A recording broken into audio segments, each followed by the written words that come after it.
Thank you so much, Mr. Mitzel. Congratulations for another 6 Christian Media Summit. It really became an amazing tradition here in the city of Jerusalem, and we look forward to many, many more Christian Media Summits in the years to come. Thank you so much for organizing this marvelous event. Dear Christian leaders, spiritual leaders, rabbi, ministers, pastors, whoever you might represent, it's such a joy after 2 years of absentees to meet you all here physically in Jerusalem. Now, this year is a very special year for the nation of Israel as we celebrate the 75th birthday of the state of Israel. And that's quite a remarkable accomplishment, because I believe it's a significant year, because Abraham was 75 years old when he entered the land of Israel, the promised land, for the first time. And since those 75 years and even before, Christians from around the world were standing with great faithfulness and support with the Jewish people in the establishment of this great nation. And even before the state of Israel was established, there were people like Lord Balfour, whose proclamation of the Balfour Declaration helped significantly for the establishment of the state of Israel. And this lineage goes on even until recently. President Donald Trump, when he, through his leadership, moved the embassy from Tel Aviv to Jerusalem, where he recognized the Golan Heights, where he established the Abrahamic Accords. I think this deserves a very big applause from all of us. But of course, in the beginning, I also want to my American friends, make one remark, and I want to underline that we need your support here in Israel. I think America is the most strategic partner, in particular the evangelical community, for Israel and also for the evangelical world around the church and around the world. But please talk to your possibly future president, Mr. Trump, to distance himself from those very unhappy statements of Kanye West or from Nick Fuerta. It's important for the evangelical community, not only in your country but around the world, to get a clear statement in regards to that.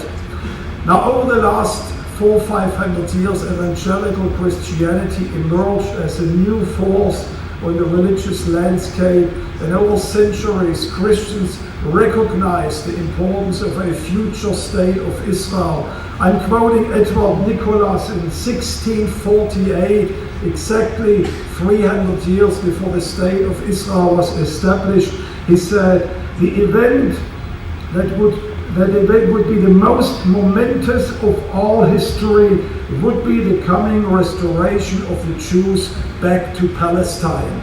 And it's amazing, 300 years before the state of Israel was established, they believed that divine promises that God would restore the Jewish people will be fulfilled. And this week in the Torah portion, in the Parashat HaShavua, we read how Jacob, after he met his brother Esau, reconciled with him, after he had an encounter with God, he went to the city of Shechem and he established an altar for the Elohei Israel, for the God of Israel, the God who is the God of Israel. And let me tell you, there is an increasing number of hundreds of millions of believers around the world, all across the globe, who recognize that their God also is Elohei Israel, the God of Israel. And that's why we are here today, and that's why we support the Jewish people. Now, 75 years of state of Israel, it's an amazing and a remarkable success story. Of course, we all know the research in medicine and many other fields that Israel is accomplishing, became a world leader in many areas.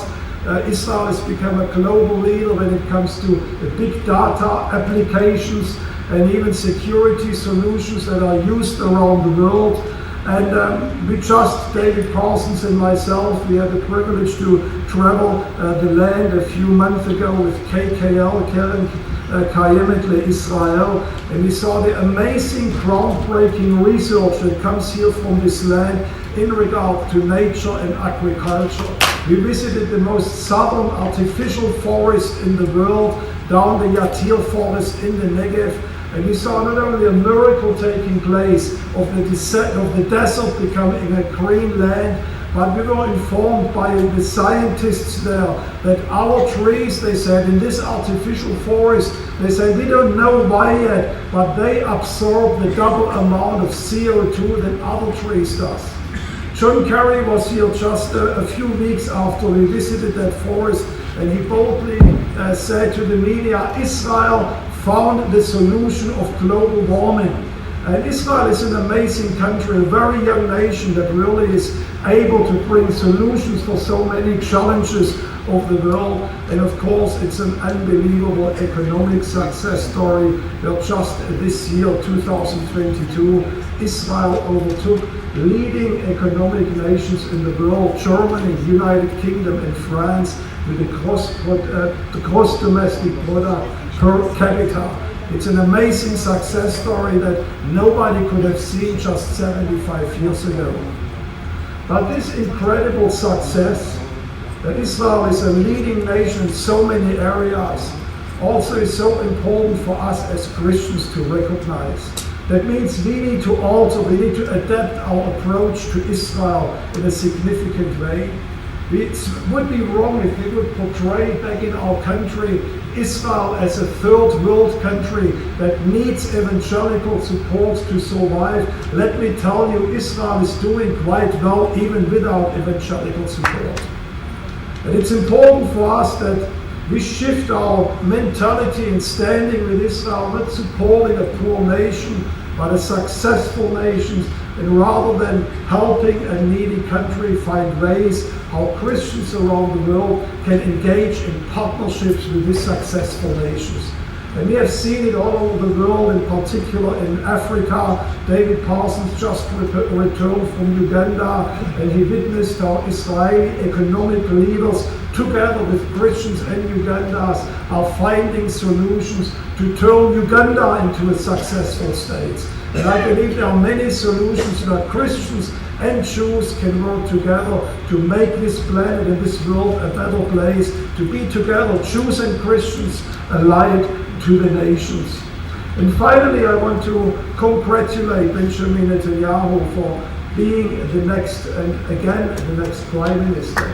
I believe it's no secret, and your applause confirms that Mr. Netanyahu is the political leader here in Israel that has probably the best understanding of the strategic importance of this partnership between evangelical Christians and the state of Israel. And that's why we very much look forward to work with him together to even more support the state of Israel.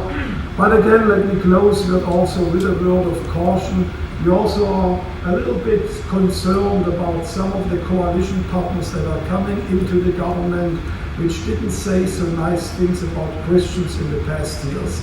And we hope that Mr. Netanyahu is using his full influence that is coming legislative period will not one of new contentions and building up new walls, but that it will be a time where Jewish-Christian partnership and relationship will grow from strength to strength, and that we are, at the end of his governmentship, will be in a stronger position in this partnership than today. So with this, Mazal Tov to the state of Israel, 75 years, Mazal Tov to the incoming government, and I wish you all a very blessed, a very inspiring trip here through the land of Israel, and be like the 12 spies that come back, like the 2 spies, not the 12, the 2 spies that come back to your country with a report of faith and with a good report from the land of Israel. God bless you.